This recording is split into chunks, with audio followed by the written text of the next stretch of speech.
ஆனா நமக்கு சிவனடியாரா வாழ்கிற வாழ்க்கை நமக்கு நான் செல்ல வேண்டிய இடம் எது தெரியுமா?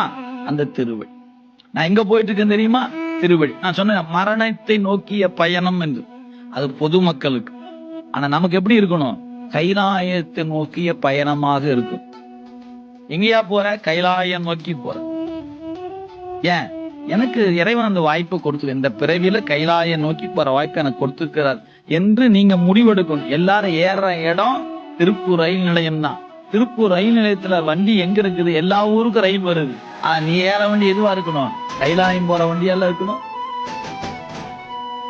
நீங்க அதை விட்டு போட்டு நீங்க பேசஞ்சர் ரயில் தான் அதை ஏறேன், எதையோ ஏறி போட்டு அப்புறம் கைலாயம் வரலையே, கைலாயம் இல்லைன்னு ஏறின வண்டியில ஒழுங்க ஏறினா கைலாயம் போய் சேர்ந்துக்கலாம். அதுக்கு என்ன பண்ணும்? யான் என்பது எனது என்பது செருப்பு கழட்டி விடுற மாதிரி கழட்டி விட்டுட்டா கைலாயம் நோக்கி போயிடலாம். போகும். எத்தனை ஞானிகள் சொல்லிட்டாங்க, அடுத்த ரெண்டு தூக்கி போடுறையான்னு. போட மாட்டேங்கிறமே இன்னைக்கு. தேவாரம் படிச்சால் அதான் சொல்லுது, திருவாசகம் அதான் சொல்லுது, சைவ சித்தாந்தம் அதான் சொல்லுது.